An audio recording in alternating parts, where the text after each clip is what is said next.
Assalamualaikum warahmatullahi wabarakatuh. Perkenalkan, nama saya Usnia. Saya di sini akan mempresentasikan tentang hiperglikemia.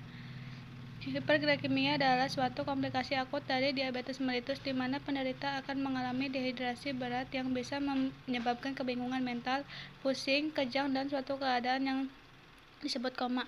Koma hiperosmolar, komplikasi dari diabetes yang ditandai dengan hipermolaritas dan kehilangan cairan yang hebat. Asidosis ringan sering terjadi koma dan kejang lokal kejadian terutama pada lansia dan angka kematian yang tinggi. Etiologi: insufisien insulin, DM, pankreatitis, pankreatoktomi, agen farmakologik, phenytoin, tazid, monitor, urea, steroid, obat imunosupresif, diuretik, tindakan terapeutik, dialisis peritoneal, HD, pemberian makan lewat sonde, dan infus tinggi karbohidrat. Selanjutnya ada patofisiologi. Konsentrasi keton dalam rentan kelaparan 2-4 mmol per L. Kadar asam lemak bebas rendah pada koma hiperosmoler dibanding pada ketoasidosis, dan defisiensi substrat dapat membatasi pembentukan keton. Sebagian pasien KHNK memiliki kadar asam lemak bebas tinggi dalam plasma. Penjelasan yang mungkin adalah konsentrasi insulin dalam vena porta penderita NIDDM lebih tinggi dibanding penderita tergantung insulin dan mencegah aktivasi penuh sistem karnitin palmitoil transferase hati. Selanjutnya ada pelaksanaan atau obat-obatan. Karbohidrat 60-70%, protein 10-15%, lemak 20-25%. Jumlah kalori per hari antara 1.100 sampai 2.300 kcal, dan latihan jasmani. Manfaat latihan jasmani: menurunkan kadar glukosa darah. Obat hiperglikemi oral: sulfonylurea, glibenclamida, glikosid, glikuidon, glimeferide, dan glifizid. Selanjutnya ada data penunjang. GDS 100-200 mg. Perlu pemeriksaan tes toleransi glukosa oral. Kriteria baru penentuan diagnosis DM menurut ADA menggunakan GDP kurang lebih 126 mg per dl. Pemeriksaan lain yang perlu diperhatikan pada pasien hiperglikemi adalah glukosa darah meningkat 100-200 mg per dl atau lebih, aseton plasma positif secara mencolok, asam lemak bebas, kadar lipid dan kolesterol meningkat. Osmolalitas serum meningkat tetapi biasanya kurang dari 330 mOSM per L. Elektrolit natrium mungkin normal, meningkat atau menurun, kalium normal atau peningkatan semu. Perpindahan seluler.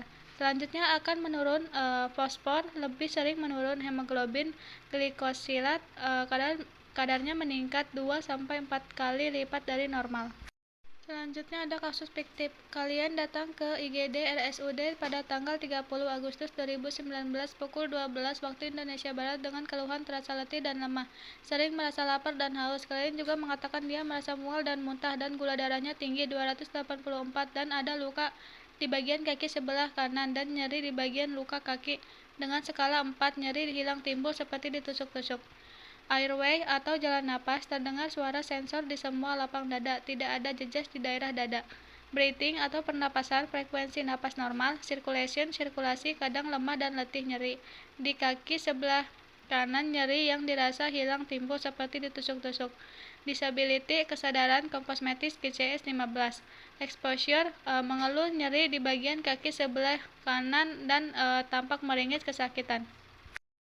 Selanjutnya ada diagnosis menurut buku SDKI. Yang pertama, ketidakstabilan gula darah berhubungan dengan penggunaan insulin atau obat glikemik oral. Yang kedua, nyeri akut berhubungan dengan agen pencedera fisiologis.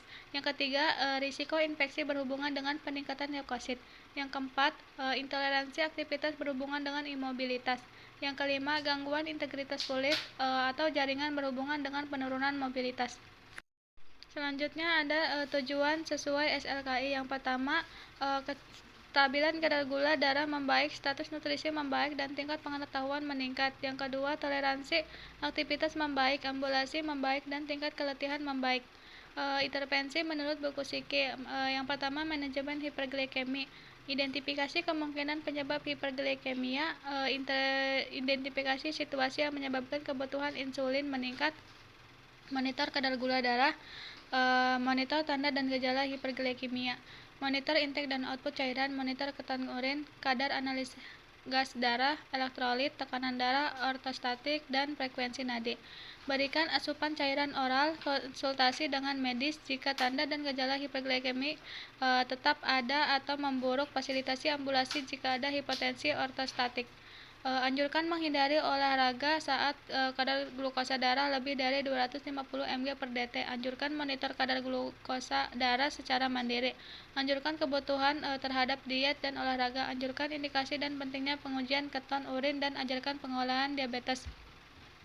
Kolaborasi pemberian insulin, pemberian cairan, dan pemberian kalium.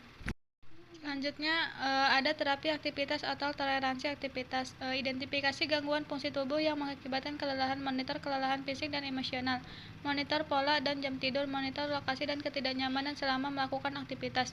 Sediakan lingkungan yang nyaman dan rendah stimulus, lakukan latihan rentan gerak pasif atau aktif, berikan aktivitas distraksi yang menenangkan. Fasilitasi duduk di sisi tempat tidur jika tidak dapat berpindah atau berjalan. Anjurkan tirah baring, anjurkan melakukan aktivitas secara bertahap, anjurkan menghubungi perawat jika tanda dan gejala kelelahan tidak berkurang. Ajarkan strategi coping untuk mengurangi kelelahan. Kolaborasi dengan ahli gizi tentang cara meningkatkan asupan makanan. Terima kasih, kurang lebihnya mohon maaf. Wassalamualaikum warahmatullahi wabarakatuh.